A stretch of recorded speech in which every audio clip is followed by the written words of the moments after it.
The Human Experiment by David Carmichael. Chapter 4, Evolution, the Modern Synthesis. The Philosophical Challenge of Evolution. Evolution is change in population of organisms over time. Darwin referred to it as descent with modification, although today we might refer to it as change in gene frequency over time. The central point, however, is the understanding that biological species are not fixed and that population of organisms change over time. This fact of biological change is the fundamental organizing principle of modern biology. It is accepted by virtually all scientists working in such fields as biology, ecology, epidemiology, microbiology, biochemistry, genetics, geology, paleontology, and anthropology, to name a few. Much research in these fields is concerned with understanding how, when, and why particular changes occurred. The reality of evolutionary change itself is not in doubt. Nevertheless, many members of our society remain unfamiliar with the basics of evolution and how it operates, and some even deny that evolution happens at all. It is interesting to consider why this level of misunderstanding or skepticism is still persists more than 150 years after the discovery of the principle of natural selection by Charles Darwin and Alfred Russel Wallace. Paleontologist Stephen Jay Gould makes the case that evolution, especially natural selection, Darwin's and Wallace's theory for how species change, is still uncomfortable for many members of our society because it contradicts many of our social hopes and cultural biases. Gould, 1997. He argues that the theory of natural selection is not especially difficult, but that we as a society don't want to accept it because it is philosophically radical, as is by extension the modern synthesis of which part it is a part.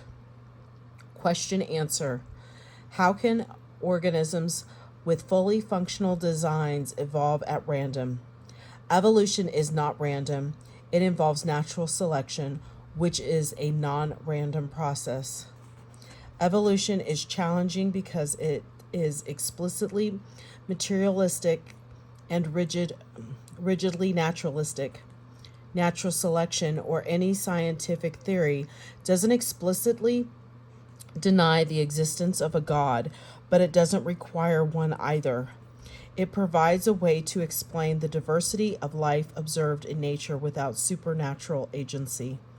This is a difficult notion for a society steeped in the tradition of dualism, in which life consists of both material and spiritual parts, with the spiritual being the more important. We would like to believe that a benevolent creature has designed harmonious ecosystems that benefit humans and that change takes form of progress, with humanity as the result of that progress. Even among those who don't feel the need to appeal to a creator, many still have the expectation that species change represents progress. Species are becoming better, and evolution leads inevitably and predictably to humans. Natural selection is philosophically challenging because it undermines all of these expectations. The main force behind natural selection is the unconscious struggle of individual organisms for reproductive success. Gould, 1997. It is very mechanical and impersonal. There is no principle of the harmony of ecosystems. There is no principle of progress. Species may become better adapted to a particular environment, but they don't become better in some absolute sense. There is no overall grand design leading inevitably to humanity. These uncomfortable findings of evolutionary biology can be difficult to reconcile with our views of how we would like to think the world operates. They probably also contribute to the misunderstandings that many still have about evolution. This chapter starts with the consideration of some of the most common misunderstandings about what evolution is and how it works. Students will then be provided with an overview of Darwin's perspectives on natural selection, followed by a discussion of some of the non-Darwinian evolutionary processes that contribute to our modern understanding of evolution. At the end of the chapter, examples of recent and ongoing evolution will be presented from research on several species, including humans. Learning objectives for this chapter are to become familiar with the basic principles of evolution and to understand how they are still in operation today. Common misunderstandings about evolution. The University of California Museum of Paleontology and the National Center for Science Education have partnered to develop a very interesting and useful website on evolution. The website is here. Among the wide ranges of topics addressed and resources provided on the website is a long list of common misconceptions about evolution that indicate a substantial degree of confusion on the part of the general public about the nature of evolution. Students are encouraged to visit the website to pursue the entire list, but we will briefly consider a few of the most problematical. The incorrect views are shown in red, followed by a short response or correction. Phrases and views highlighted in green are understood to be correct. Evolution is just a theory. Evolution is a theory, but it is not just a theory. When people say that evolution is just a theory, what they generally mean is that evolution is a hunch or a guess or an idea that we're not sure is correct. That is not what a theory means in science. To scientists, a theory is a well-tested and well-supported explanation for some set of data or observations in nature.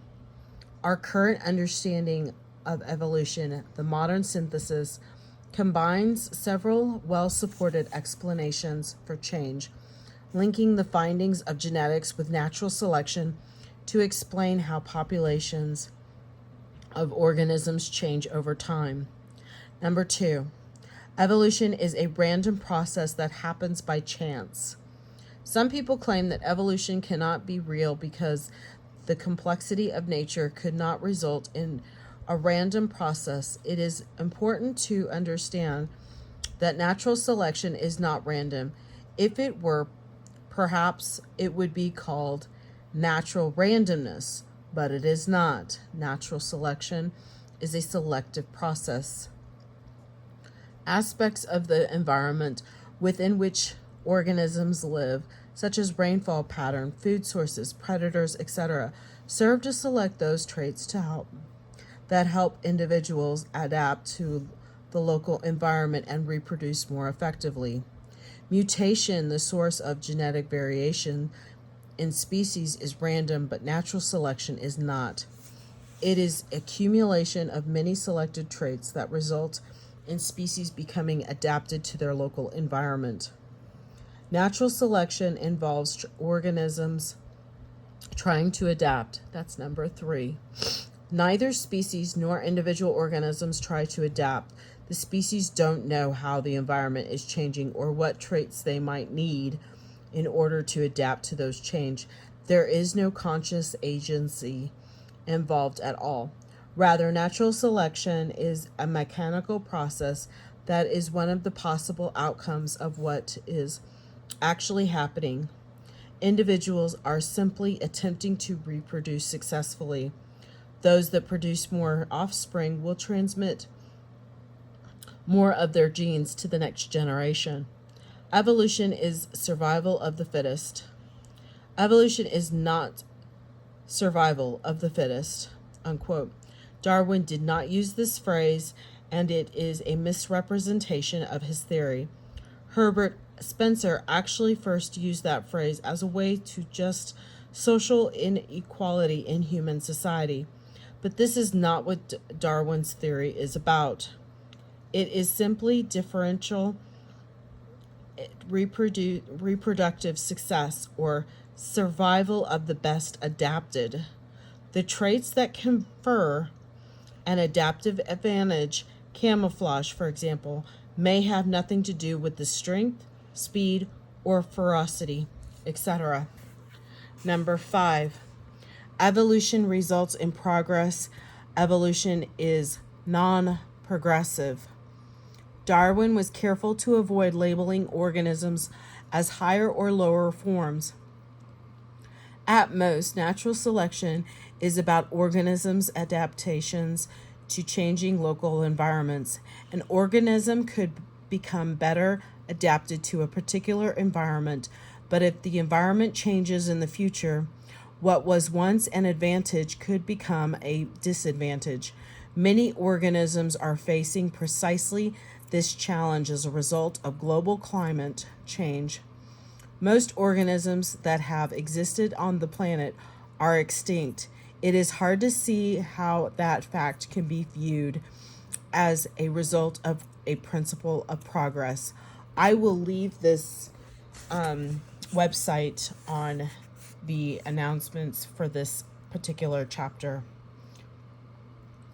Part 2, Darwin and evolution. Charles Darwin made two primary and quite distinct contributions to our understanding of biology. First, he demonstrated beyond a reasonable doubt that fact of change in populations of organisms. This may not seem like a big deal today, but to those who believe that all kinds of animals were created recently in their present form, his idea of change was indeed challenging. Yet he was not the first to recognize the evidence for species change. Darwin meticulously documented many examples of change over time, thereby demonstrating beyond a doubt that species were not static. Second, he proposed natural selection as a mechanism to explain the fact of species change. Several researchers had made earlier attempts to explain the changes they saw in the fossils or groups of related organisms, including Jean-Baptiste de Lamarck and Georges Cuvier, but Darwin's explanation has to be proven to be correct. Scientists do not simply accept natural selection as dogma. Any proposed scientific explanation must be closely examined and tested, and it is important to understand that alternative hypotheses were tested and found wanting. In 1796, the French zoologist Georges Cuvier demonstrated that the fossils found in geological strata are the remains of extinct animals. Prior to that time, it was generally believed that extinction was impossible because God's creation was perfect. Cuvier found different grouping of animals in separate layers and concluded that the species represented in each layer must have become extinct as a result of major catastrophes such as floods or volcanoes. He also surmised that the earth must be very ancient, at least several million years old. He argued that the geologic record reflected a succession of different faunas and a series of extinctions, but his explanation for the appearance of new faunas after extinction events was not convincing. Although Cuvier was instrumental in demonstrating the fact of extinction, his suggested mechanism of Cyclical creation did not square with the geological evidence for the operation of smaller scale processes in the geological record that have since been regarded as the result of uniformitarian principles rather than catastrophes. Jean-Baptiste de Lamarck also recognized that fossil evidence for species change, but he proposed a different mechanism called inheritance of acquired traits. He suggested that characteristics acquired by a parent during its lifetime, such as large muscles, long neck, etc., could somehow be transmitted to the offspring. He felt that the habits of or actions of the organism caused the changes to occur. This effort was noteworthy because it was the first serious attempt to explain the passing of physical traits from parents to offspring. The only thing wrong with it was that it was wrong. We now know that an individual's characteristics are inherited in one's genes, not determined by what one's parents accomplished during their lifetime. Early concepts, Jean-Baptiste de Lamarck. I will also leave this website as well as this. You can scan that code to find the area later with your phone. One of Lamarck's colleagues, Adrien Geoffroy Saint-Hilaire, 1772 to 1844, also accepted the evidence for species change. He formulated the concept of unity of composition, having observed that animals share one basic structural plan with variations in its part. He was a deist, believing in God, but he also accepted a universe of natural laws, functioning without supernatural intervention.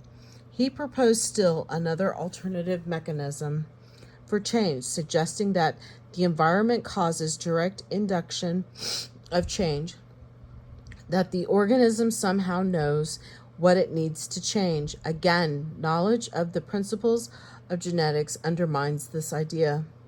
Darwin did not work in a vacuum. He was aware of the earlier research that demonstrated the facts of extinction and suggested an ancient Earth. Moreover, he was familiar with the work of his contemporaries in other disciplines. Charles Lyell provided geological evidence for a great antiquity of the Earth and for the view with that natural processes acted gradually over long periods of time could result in large changes. Thomas Malthus was a demographer who introduced the idea that the environment could accommodate only a certain number of organisms, resulting in competition among individuals. He provided the concept that there could be some characteristics that would be advantageous for survival in the context of such competition. Adam Smith was an economist who championed a free market economy. He argued that the operation of a free market would allow competition among companies and individuals. The successful ones would balance each other, and the unsuccessful ones would go out of business. The resulting economy would have the appearance of orderliness, the appearance of planning, without any explicit plan. Without the guiding hand of the government, all of these ideas were influential in Darwin's formulation of natural selection. So how does Darwin's explanation for species change work? Natural selection is a principle of differential individual reproductive success that may lead to populations adapting to changing local environments. It follows logically and directly from three simple ideas. 1. More offspring are produced than can be supported by nature, resulting in competition. 2. There is a variability among the individuals in a population, and at least some of the variability is inherited. And 3, individuals who have advantages characteristics will be more successful at reproduction, thereby producing more offspring with the advantageous trait. Over time, this results in a shift in the population in the direction of the more advantageous trait, or the adaptation to local conditions for which the trait confers advantages. Darwin drew an analogy to the process of artificial selection, a term he also coined, in which a farmer or a stock grower selects the desirable traits, but in natural selection, it is the environment that identifies or selects the most useful traits. Darwin discovered and developed the principle of natural selection in the context of trying to explain variation among the 13 different species of finches in the Galapagos Islands.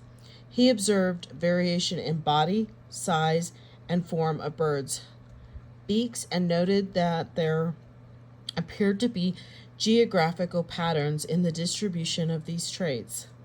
He reasoned that details of local habitats, such as kinds of foods available, led to the development of different beak forms in different areas. Furthermore, he recognized that all finch species were derived from a single common ancestor that had originated on the mainland of South America, 600 miles to the east. After that ancestor somehow reached the Galapagos, its descendants split into multiple populations on different islands, eventually leading to the evolution of a series of related species via a process Darwin called adapted radiation. Adapted radiation results in the differentiation and spread of many closely related species in a relatively short period of time as they adapt to different local environments or ecological niches. See quick link to the research by Peter and Rosemary Grant later in this chapter. Another commonly cited example of natural selection at work is the famous case of the peppered moth in Great Britain.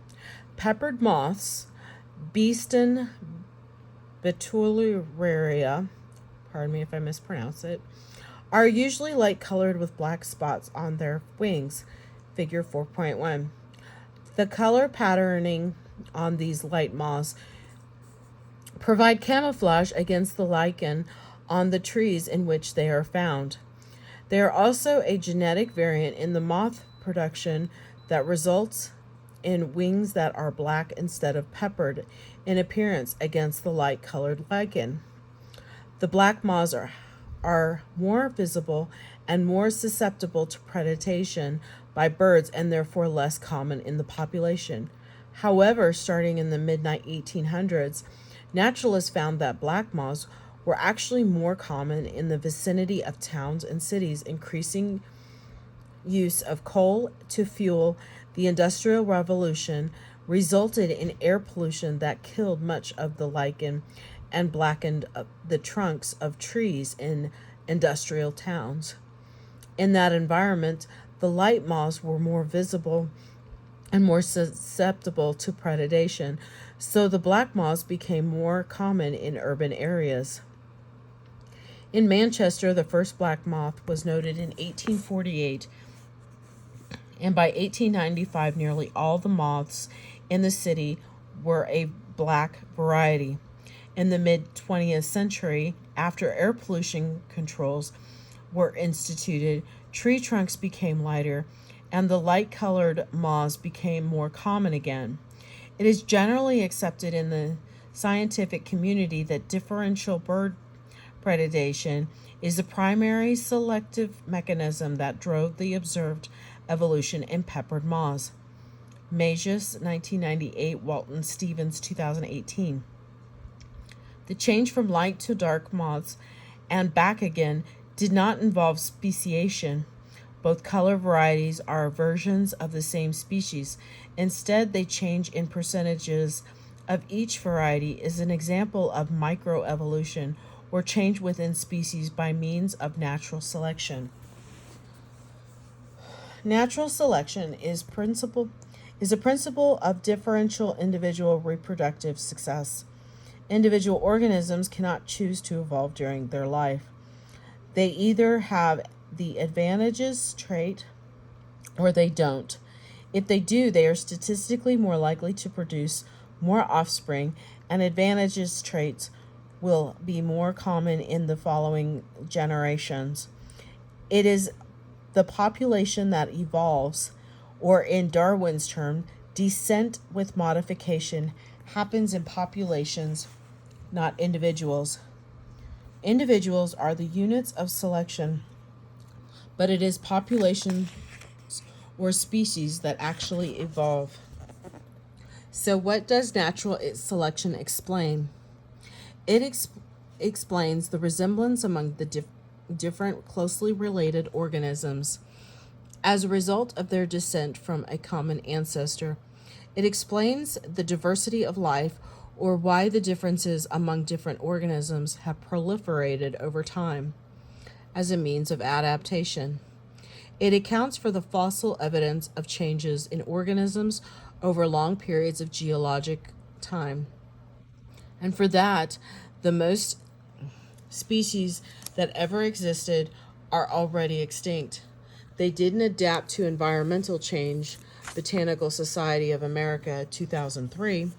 Darwin made important contributions, but there was much that he did not know. He understood the natural selection was not the whole story.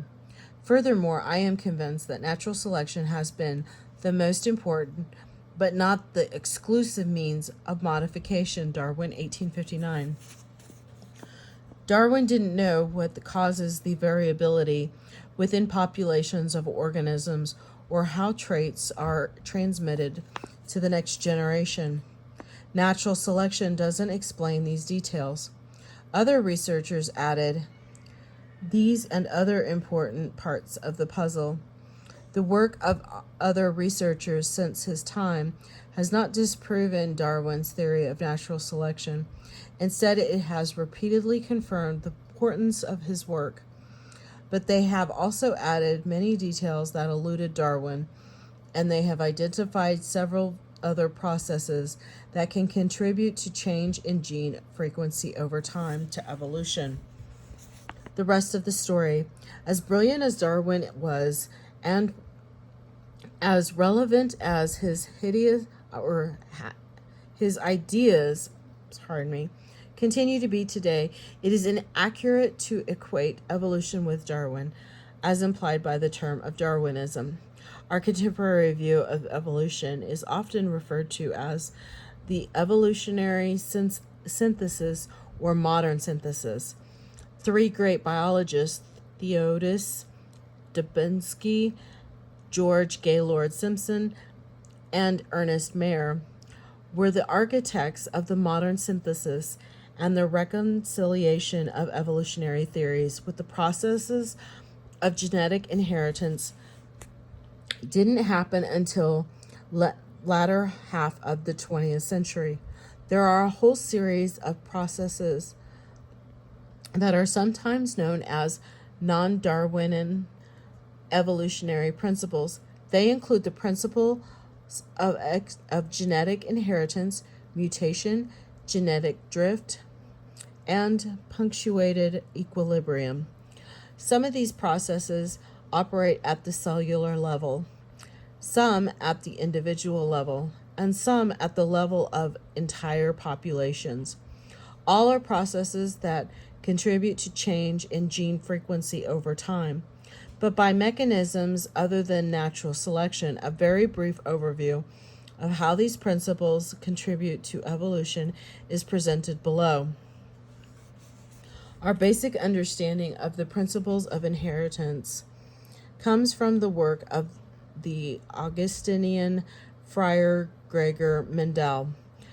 Through his experiments on pea plants, he was able to work out several important concepts behind the transmission of traits from one generation to the next. Contrary to the popular view that inheritance involves a blending of traits received from each parent, Mendel reasoned that the inherited material must be some sort of particle capable of being joined in various combinations to produce different outcomes. If this were not the case, if blending were really occurring after many generations, all members of a population would share the same blended traits. What happens instead is that an offspring receives a unit of inheritance from each parent, and those units are combined during sexual reproduction, but when the offspring later reproduces, those same units are uncombined and then recombined, thereby maintaining the diversity of the population. We now refer to these units as inheritance as genes. So Mendel discovered the particular nature of inheritance, a pretty amazing accomplishment for him to have achieved in the garden outside his rectory. Mendel's work can be summarized by 3 laws of inheritance he developed. The law of segregation of alternate factors shows that discrete factors are responsible for inherited traits. The genes are paired but not blended, and they separate during reproduction and are recombined upon fertilization. The law of independent assortment reflects the observation that the condition of one trait doesn't influence the occurrence of other traits. They are inherited independently in his experiments. This meant the form of the seed coat on peas was transmitted independently of the color of the flower on the pea plant. For humans, this principle has enormous implications for our understanding of the meaning of race, as discussed in the chapter The Law of Dominance. It involves the discovery that alternative forms alleles of some genes exist that are expressed differently depending on the combination in which they occur. Some are dominant and will be expressed if they are received from at least one parent, while others are recessive and will be expressed only if they are received from both parents. Here's a close-up of the meiosis. The bottom portion of figure 4.2 shows how Mendel's 3 laws of inheritance work together. It maintains variability within populations of organisms. In this example, the pea plants produce either green or yellow pods that may be either wrinkled or smooth. The gene responsible for pod color is indicated by R and R, dominant and recessive alleles, and the gene for wrinkling is indicated by Y and little y. The big Y wrinkled and the smaller y equals smooth. The recessive conditions, yellow pods or smooth pods, occur only when an individual plant receives that form of the gene from both parents, RR and YY. The homozygous recessive condition, when the dominant allele is received from both parents. The homozygous dominant condition, the pods are green and wrinkled because green-colored and wrinkled pods are the different traits.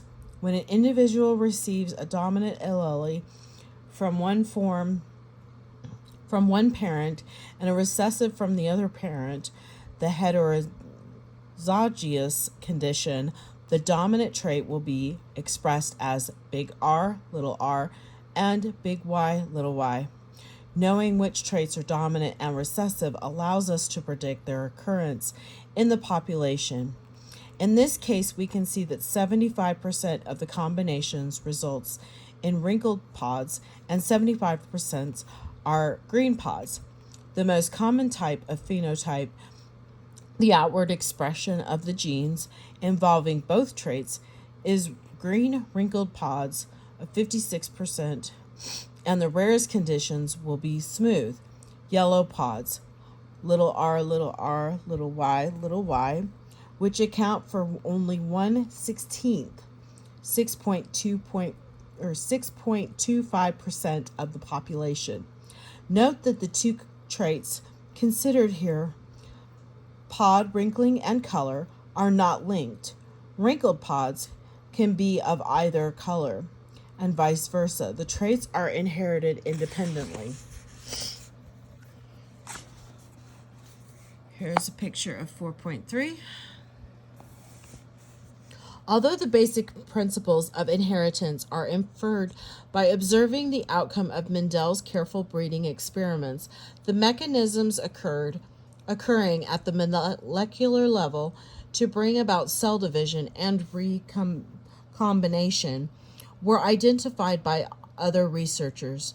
Cell division was first observed under a microscope by Hugo von Mohl in 1835, but the process was first photographed in progress in 1943 by Kurt Michel, who used a phase contrast microscope, which didn't require killing and staining the cells in order to see them.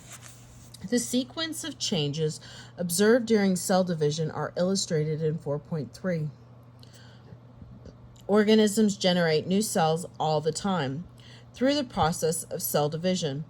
Two different sorts of cells are made: somatic, body tissue, cells that are replaced as part of regular growth, and gametous or sex cells as part of reproduction. Mitosu, Smith, and Horsburgh, 2012-26. Somatic cells are made by the process of mitosis, while sex cells are made by meiosis. The processes are similar, but not identical. When body tissue cells divide during mitosis, the chromosomes in the nucleus undergo replication, producing a complete set of double-stranded chromosomes. In the next phase, the double chromosomes split and move apart, and the cell divides, producing two new cells with a complete set of identical chromosomes. Figure 4.3, top right.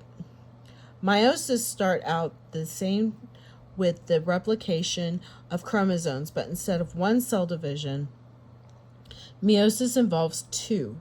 The first produces two daughter cells with full completion and chromosomes. The second meiotic divisions yields gametes, eggs and sperm, that contain only half of the chromosomes of the parent cell. When the gametes are combined during reproduction, the resulting zygote contains the complete number of chromosomes.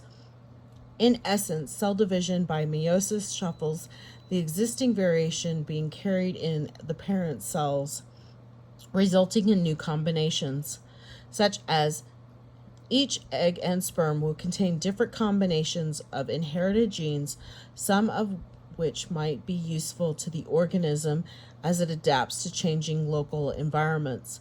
Indeed, the maintenance of genetic variability is perhaps the primary biological benefit of sexual reproduction as opposed to cloning. Although mutations, the ultimate source of variation in populations of organisms, were discovered by Hugo de Vries in 1901, it was not until many years later that we learned how they occur. Mutation is a random permanent change in the coding of DNA-based sequence. This understanding was predicted on the discovery of the structure of functioning of the DNA molecule by Francis Crick and James Watson in 1953. Chromosomes are made of DNA molecules that carry the information necessary to build proteins. Proteins are composed of sequences of amino acid, the building blocks of which consist of 4 bases: A, T, C, G: adenine, thymine, cytosine, and guanine. In the DNA molecule, adenine always binds with the thymine, and the cytosine binds with the guanine. During replication, the DNA molecule unzips, and each strand generates a copy of the missing matching strand by linking up with the appropriate base retrieved from a cell cytoplasm. The unzipped molecule produces a mirror image of itself, an exact copy of the hereditary material to be passed to the daughter cell. When random error in coding of the base sequence happens during replication, the resulting protein can be altered either slightly or radically.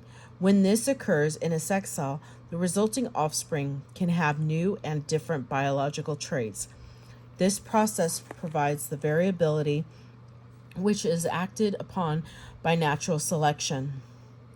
Random changes in the gene frequencies within populations may occur due to the accumulation of chance events or of several different sorts.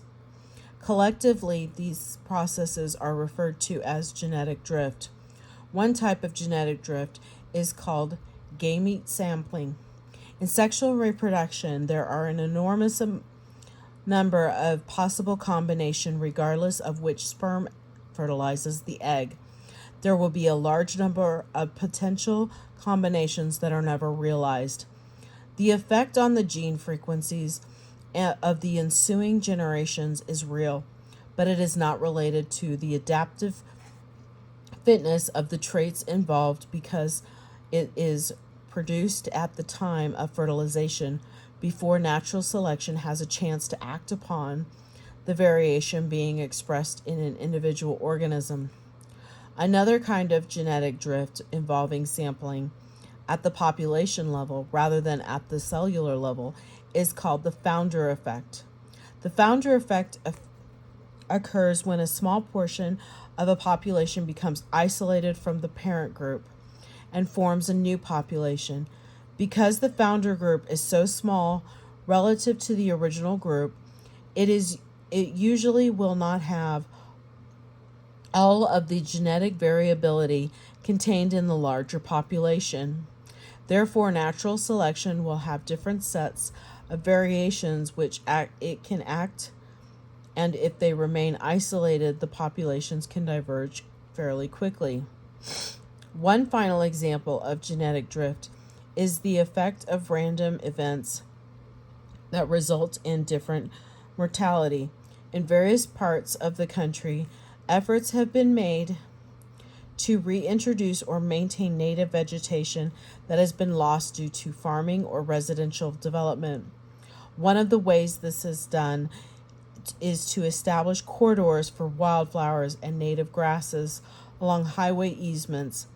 While this may be a good strategy for propagating native plants, it can produce problems for animal species that are adapted to these habitats. Suppose there is a family of rabbits living among the wildflowers in the corridor along a highway in central Illinois. One morning, when the rabbits awake and begin to feed, they go to the right and move up into the adjacent agricultural field, feeding on alfalfa all day without incident. It is a good day for all except, perhaps, the farmer. On a different morning, the rabbits are startled by the sound of an approaching vehicle, and they scatter. Some of them dodge to the left, reach to the edge of the highway pavement, and are run over by a farmer driving a Ford F-150 pickup truck. Is the death of the rabbits the result of natural selection? Were they less well adapted than other rabbits? No, they were simply unlucky. Their demise will certainly affect the genetic makeup of the next generation, but it has nothing to do with the adaptive fitness. An analogous scenario played out on much a larger scale could affect entire species or groups of species. especially if it involved large-scale environmental change.